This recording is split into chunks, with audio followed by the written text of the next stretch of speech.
Kalau dengar kata testosteron, apa yang terlintas di pikiranmu? Otot besar, kejantanan, atau rahasia di balik energi dan stamina yang gak ada habisnya? Selama ini, kita mengira testosteron adalah hormon jantan eksklusif milik laki-laki. Padahal, perempuan pun memilikinya, dan sama pentingnya untuk menjaga otot, tulang, dan gairah. Tapi, ada masalah besar di era modern ini. Dulu, testosteron menurun perlahan karena usia. Sekarang, anak muda usia 20-an pun sudah mulai kehilangan hormon krusial ini. Apa penyebabnya? Jawabannya ada pada gaya hidup kita sendiri. Terlalu banyak konsumsi gula, kurang tidur karena begadang menatap layar, dan ketidakmampuan memanajemen stres adalah pembunuh utama testosteron. Bahkan, bagi mereka yang mencari jalan pintas lewat suntikan steroid tanpa pengawasan medis, bersiaplah, memaksakan testosteron dari luar justru bisa membuat pabrik asli di dalam tubuhmu berhenti memproduksi sepenuhnya. Di episode kali ini, kita kedatangan Bro Ferry, sekjen RGOG yang hobi touring motor gede, untuk deep talk bareng Dr. Grace dan Dr. Mufti. Tonton sampai habis karena kita akan bongkar tuntas semua mitosnya. Mulai dari fakta testosteron pada perempuan, gaya hidup si pembunuh hormon, hingga bahaya fatal injeksi sembarangan. Selamat datang di Longevity Protocol, episode testosteron.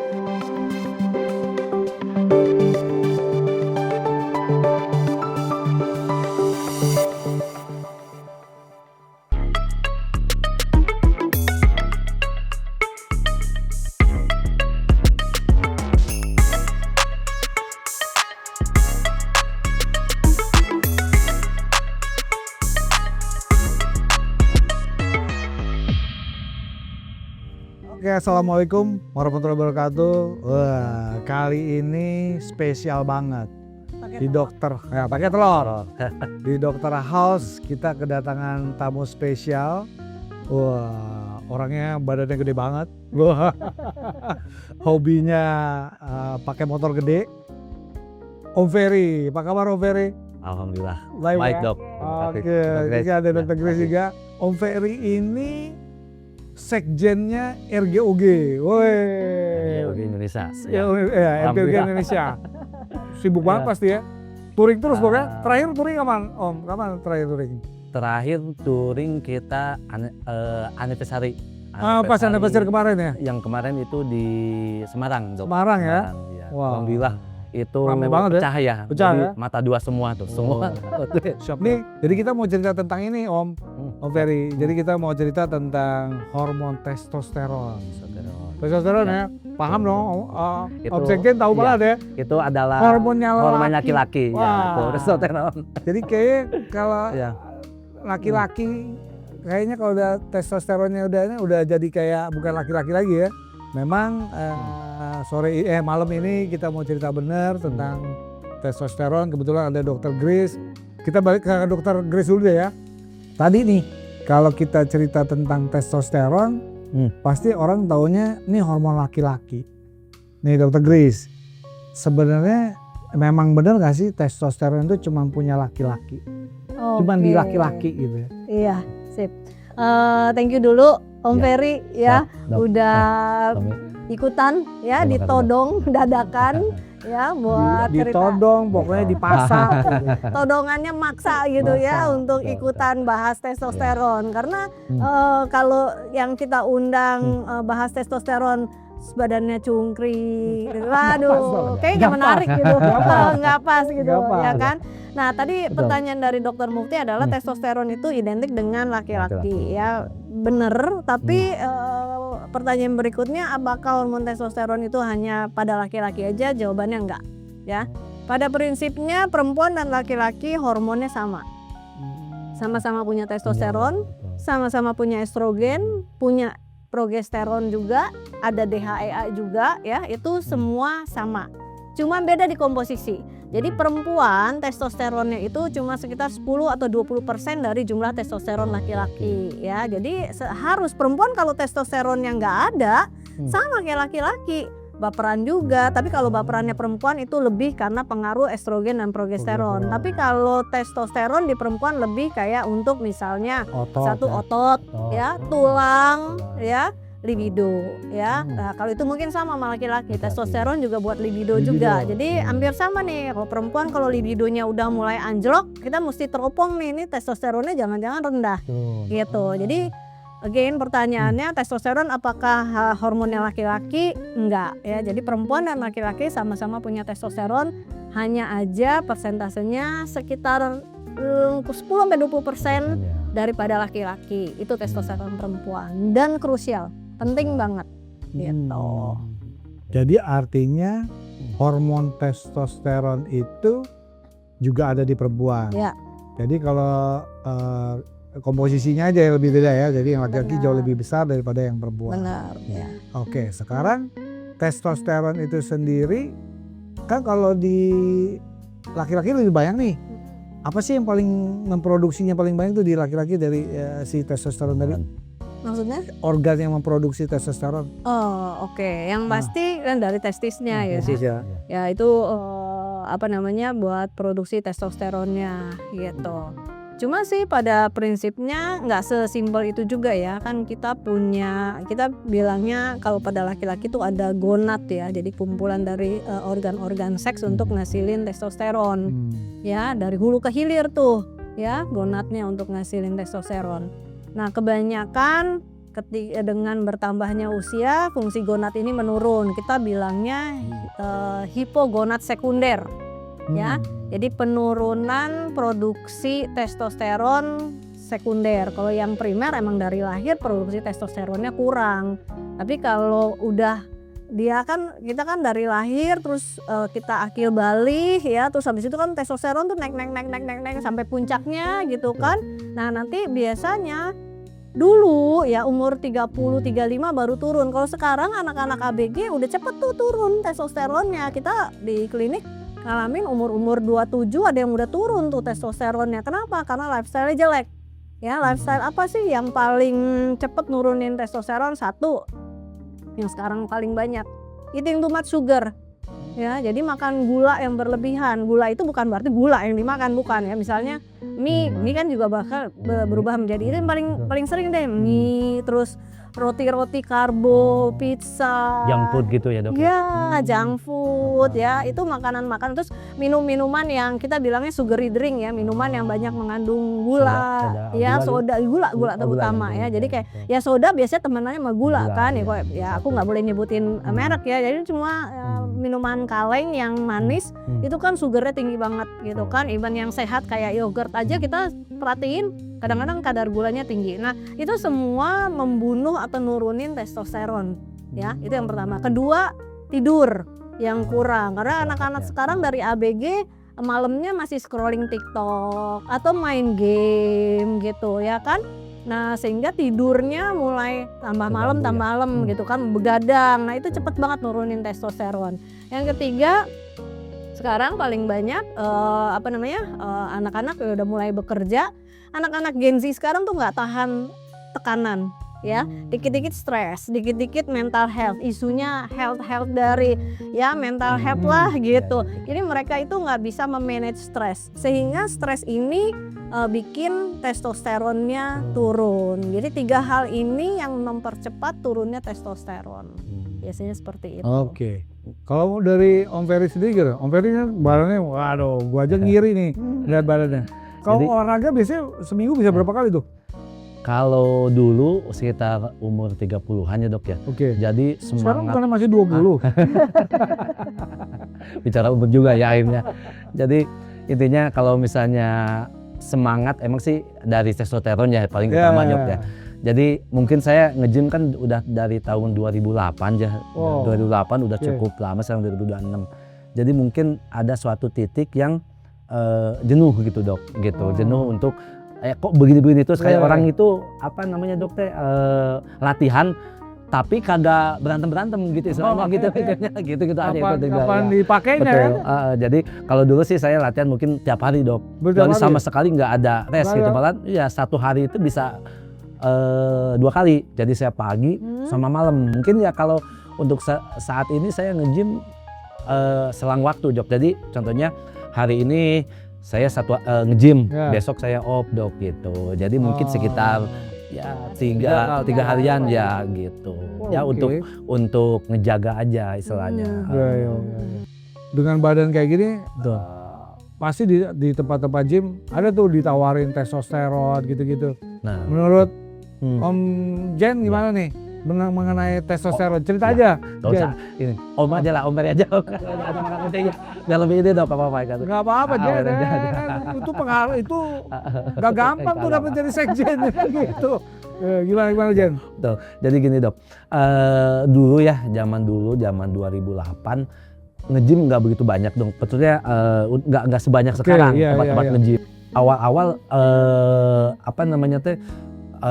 nyoba badan linu Dok, kok sakit-sakit gitu, kenapa gitu. Saya belum tahu si efeknya bisa seperti itu gitu.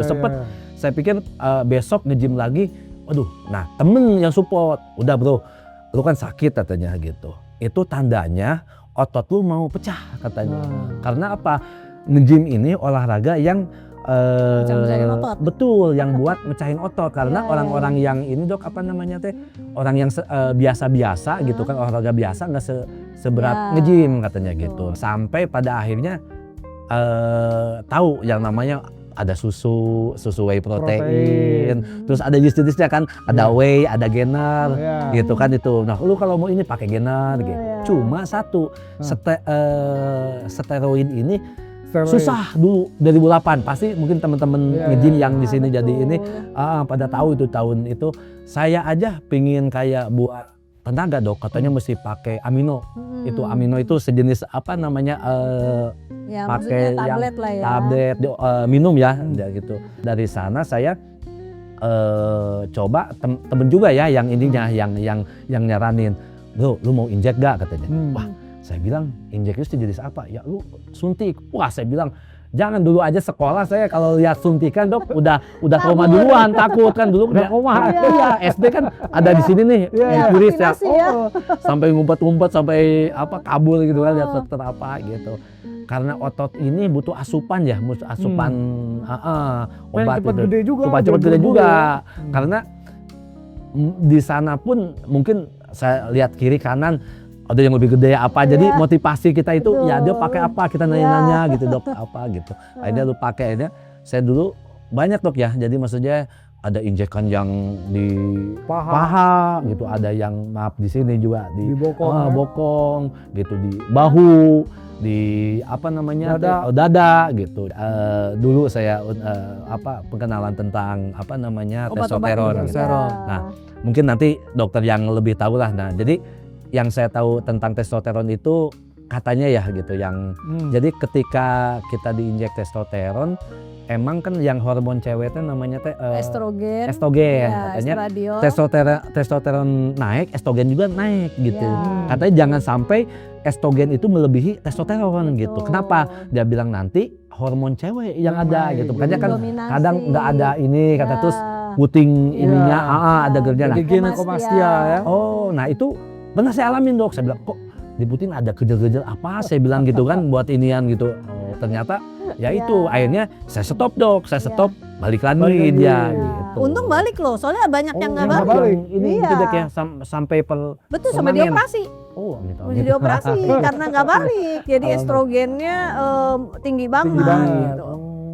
Betul. Itu yang paling takutin tuh biasanya ginekomastia. Betul, dan saya sih selalu punya prinsip seperti ini Dok. Mungkin ya namanya obat itu baik ya buat, maksudnya ini juga testosteron kalau emang dipakai bener buat kita nge-gym kan dengan dosis yang benar-benar ini yang tepat masih cocok gitu. Tapi ketika kita berlebihan kan ada efeknya gitu. Makanya saya sekarang sih yang saya ininya ya cukup testosteron aja sama buat bulking lah Dok gitu. Cuma kan pemakaian sekarang saya udah paling 2 minggu sekali Dok gitu, 2 minggu sekali, dan efeknya sih yang saya aja. rasain gitu ya, buat maintenance aja dok gitu. Apalagi kan dokter tahu sendiri kita sama-sama di dunia motor dok, kadang kan touring tuh sampai seminggu, nah nyampe kan udah pasti kita capek tuh, nyampe rumah kan istirahat lagi dok seminggu itu 1 bulan udah pasti ini rehat. Iya. Ya, itu. Oke, jadi wah, jadi dia banyak kan pengalaman. 2008 Dan ya. 2008. Betul. Terus makanya jadi gini, gimana tuh dengan penggunaan testosteron yang artinya nggak Atau dinaikin. terukur apa segala macam, Hmm. kan pasti ada resikonya. Resikonya Ya. gimana tuh? Sebenarnya gini, kalau dengerin cerita Om Jen ya tadi ya, jadi pengalamannya mulai dari ada yang hormon oral ya, yang diminum yang sampai bagi-bagi 2 gitu ya kan. Terus habis itu masuk ke dunia injeksi gitu kan. Yang injeksinya juga karena ini udah lama kita juga mau ngurut susah nih, ini yang diinjeksi pernah masuk testosteron aja atau ada steroidnya juga gitu ya kan. Tapi pada prinsipnya testosteron yang diinjeksi atau steroid yang diinjeksi ujung-ujungnya berubah menjadi testosteron semua ya. Jadi mau pakai steroid injeksi misalnya Primo atau mau pakai Masteron atau sekarang Trenbolon segala macam ya, itu nanti semuanya akan berubah menjadi testosteron juga. Jadi testosteronnya naiknya biasanya double tuh. Ya biasanya nanti testosteronnya yang dipakai misalnya aku nggak tahu sekarang pakai dosis testosteronnya di angka berapa? 1 mili ya saya. 1 mili itu ya. berapa ya kira-kira Ya. ya? Jadi ini sebenarnya lihat sediaannya dulu. Kadang-kadang ada yang 1 milinya 250 miligram ya, 1 milinya rata-rata sih 1 milinya antara 250 tergantung merek ya. Ada yang 1 milinya 250 miligram, ada yang 1 milinya 300 miligram gitu kan.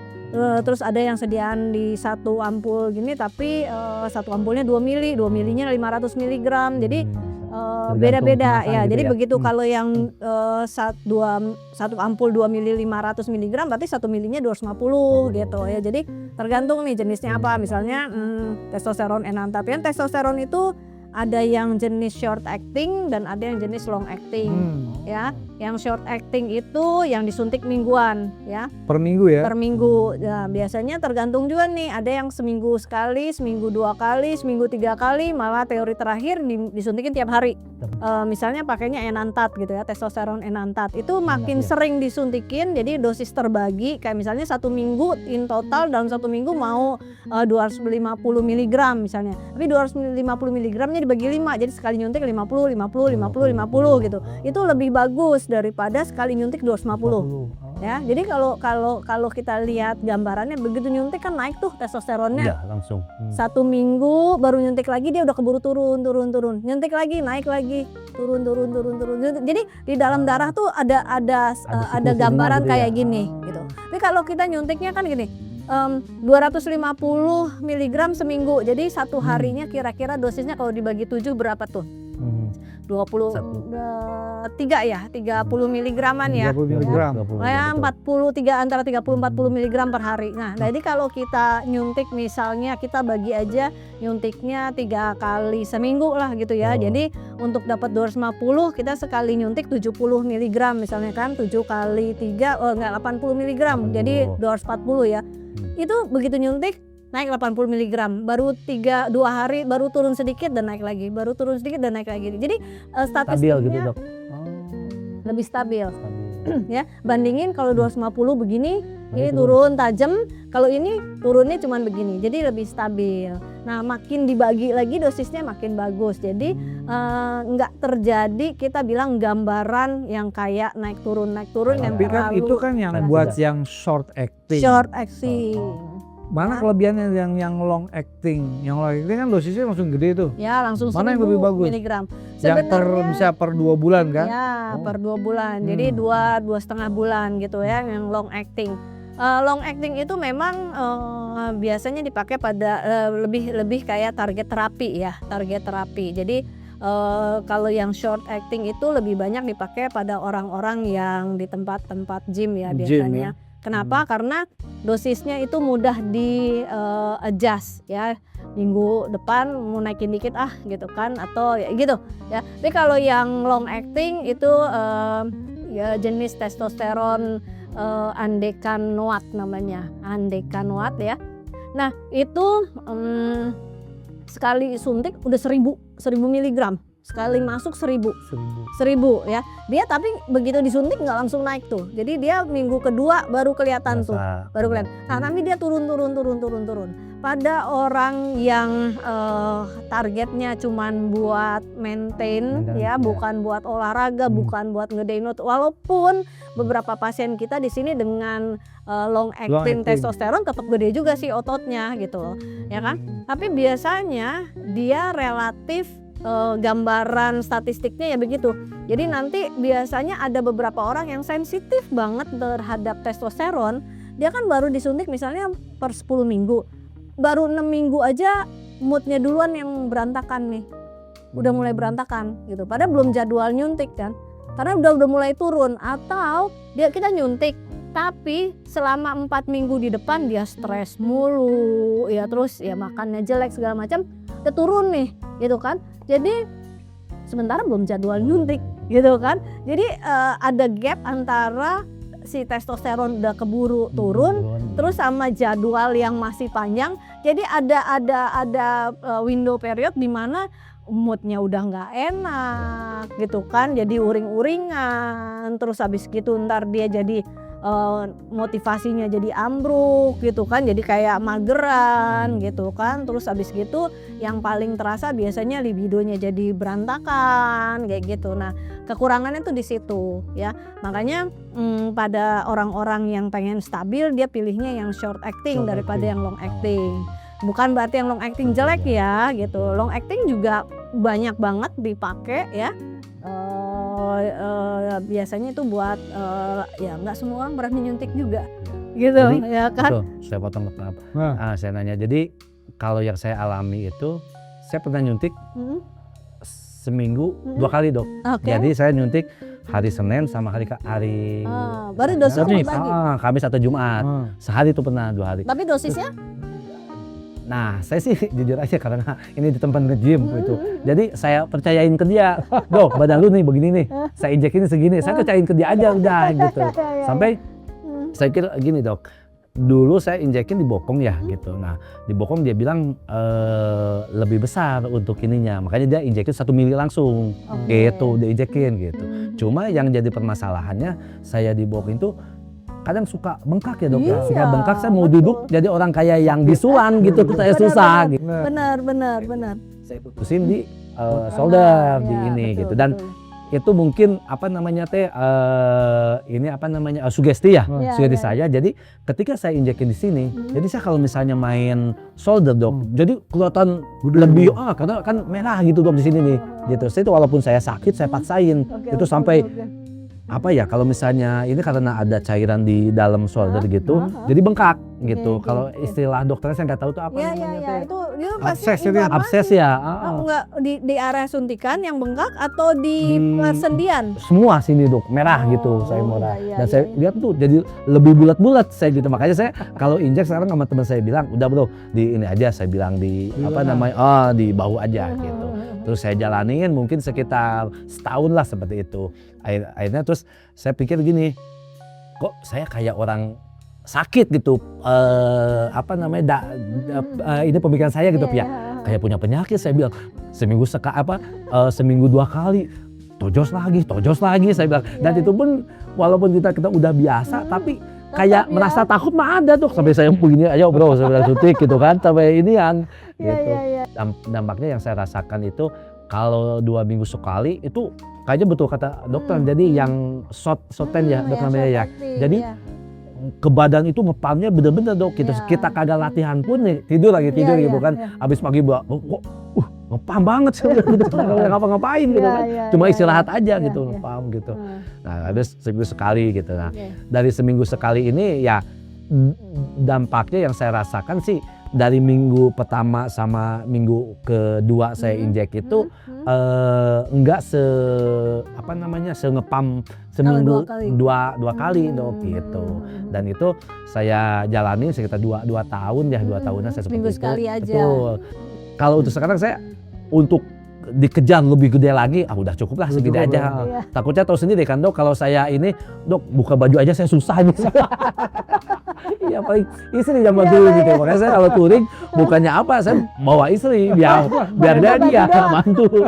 Buat apa? Buat bukain Iya, apa? iya, iya. Baju doang dok gitu. Apalagi tambah gede lagi Iya, kan iya, iya. mungkin tambah Repot susah. banget, ya, bener. Terus saya pengen nanya ini dok. Nah testosteron ini kan tergantung dari apa?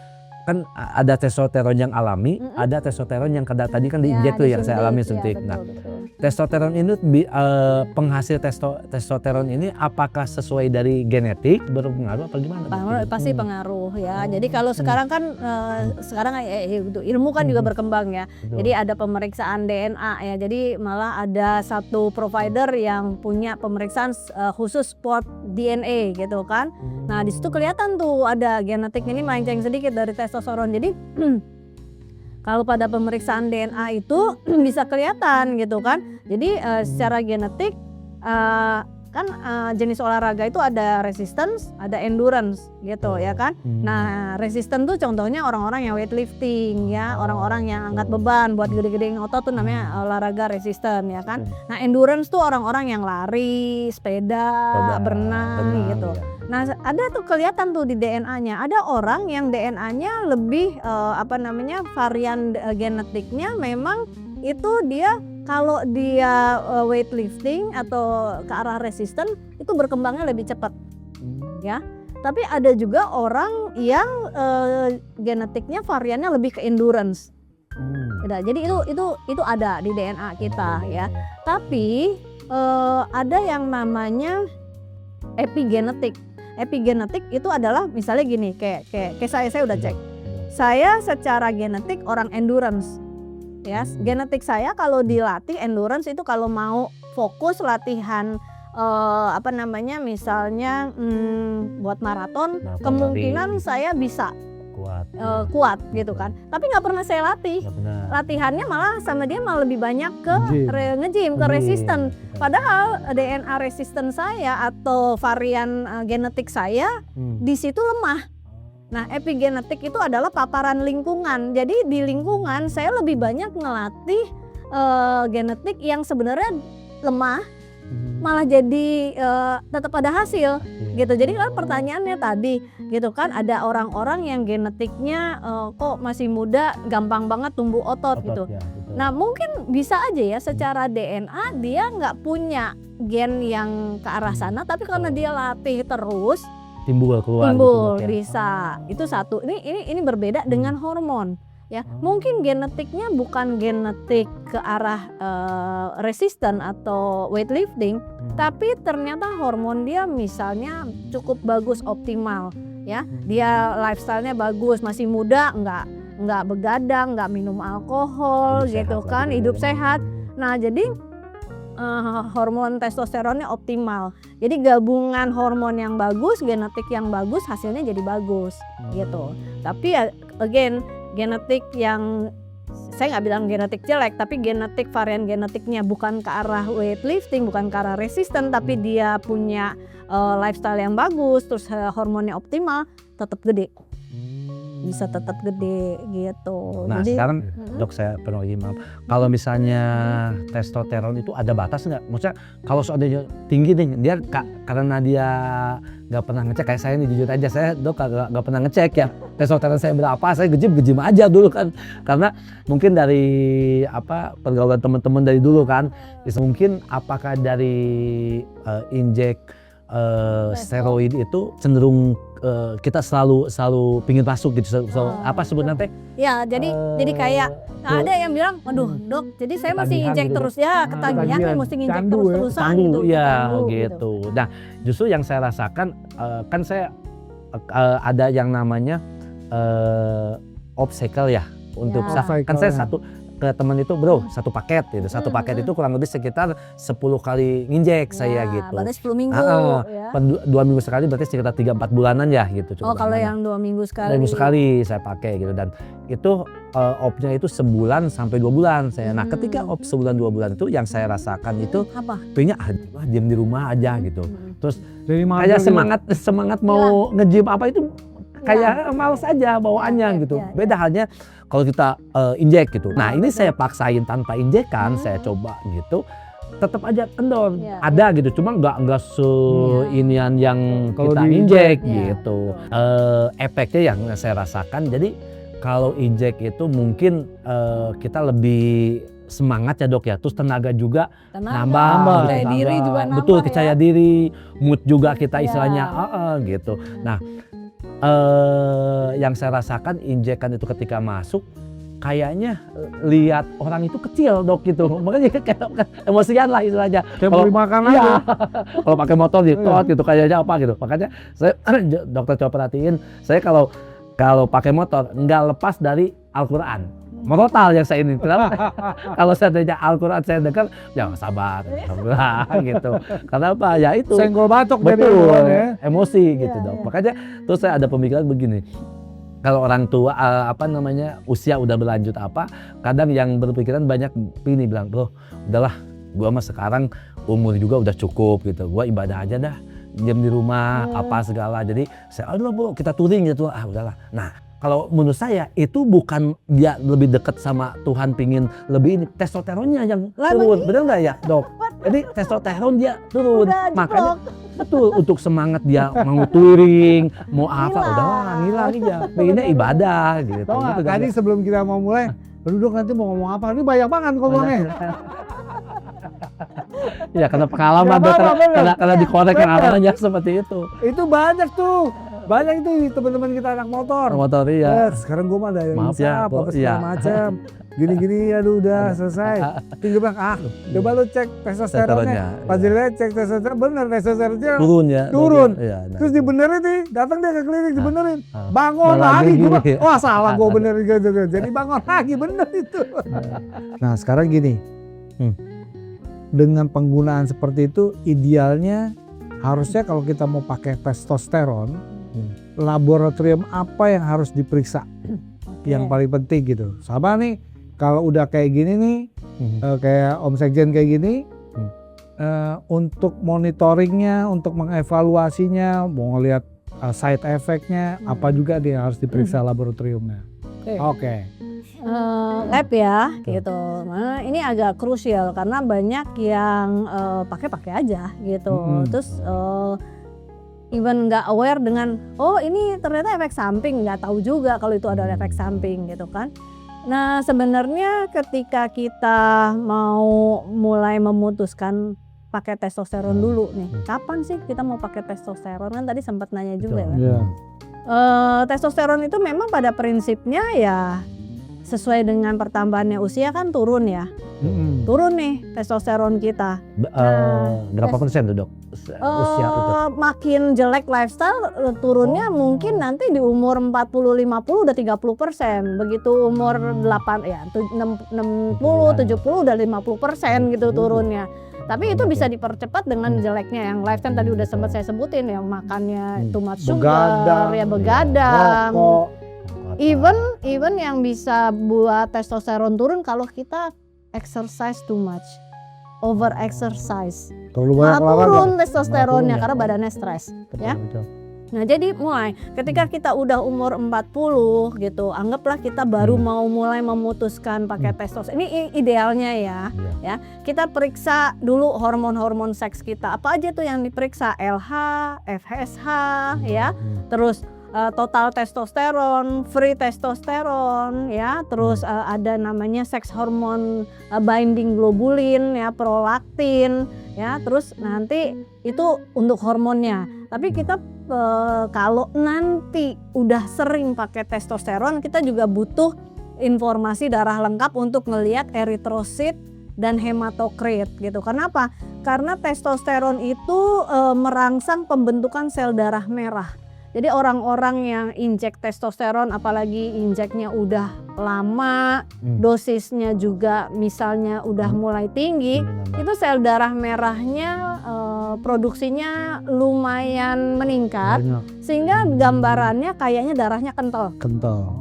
Ya orang bilang, ntar pengentalan darah lu gampang trombus, gampang serangan jantung gitu Pusing kan. gitu, pusing salah satunya ya dok ya? Ya bisa, kita lihat dulu kenapa pusing, ada sumbatan kah atau ada penyumbat, ya maksudnya ada gumpalan darah kah atau segala macam ya.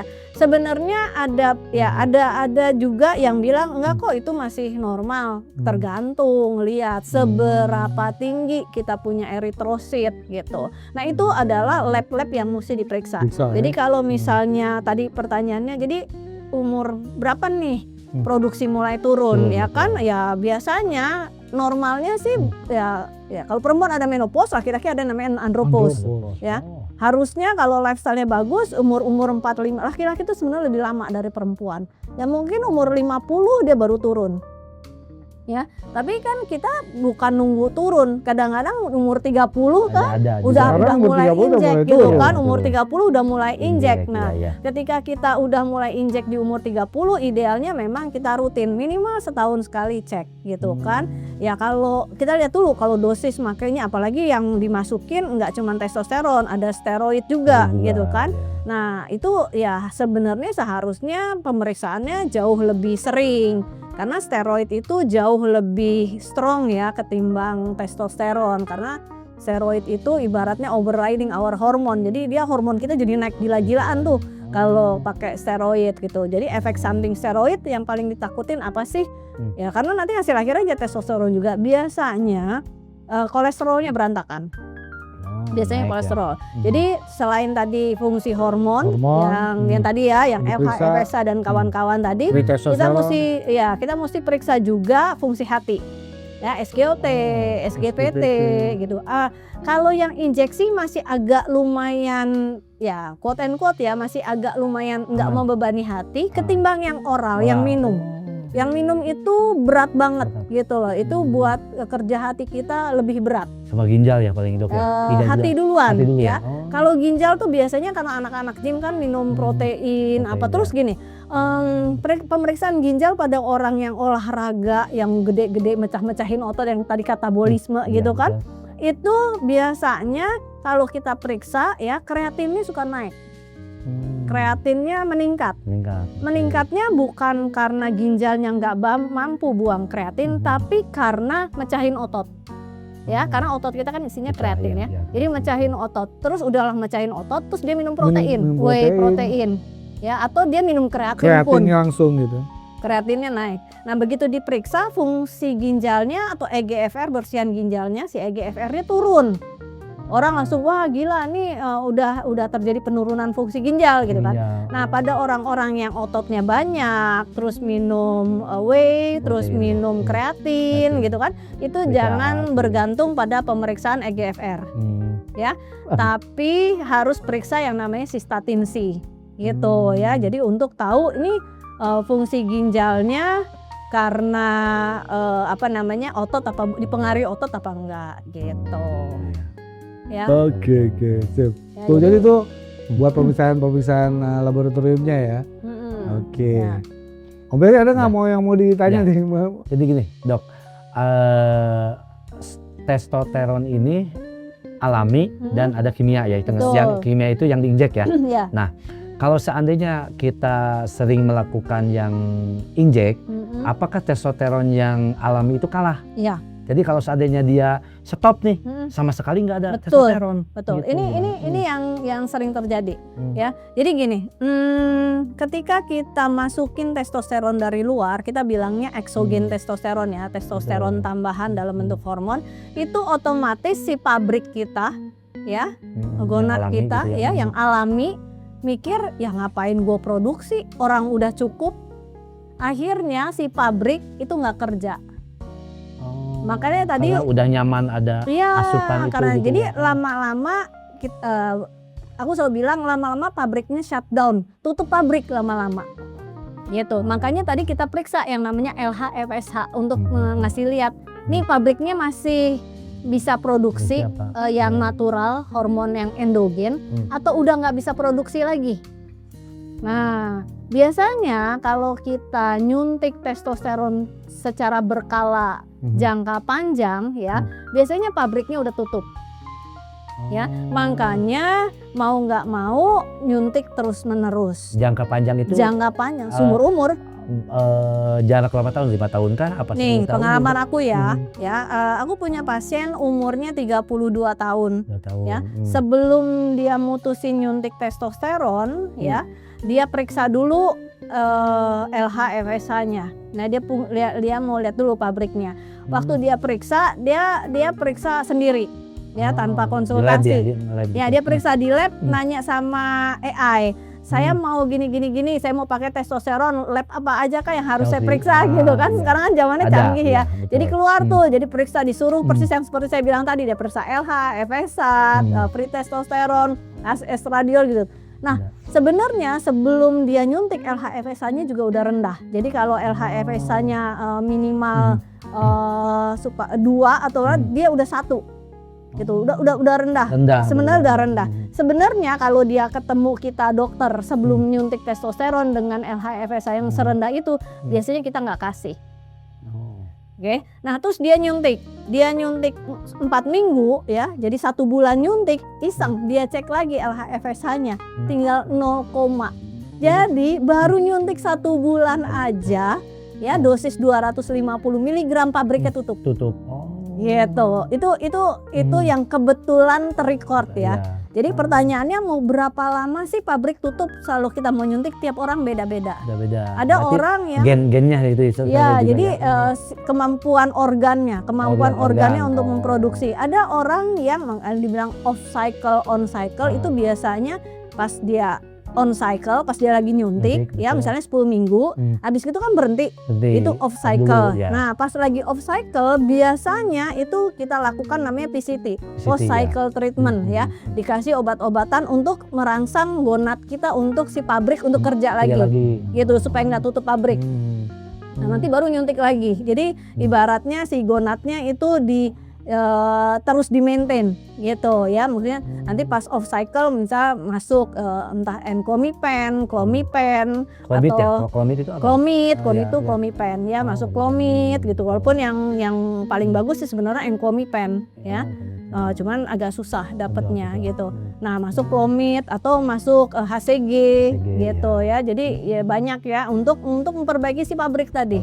Nah, supaya tetap betul. Nah, sekarang ya dok, saya udah keburu nyuntik bertahun-tahun, saya pengen tahu pabrik saya masih bisa ngasilin hormon apa enggak.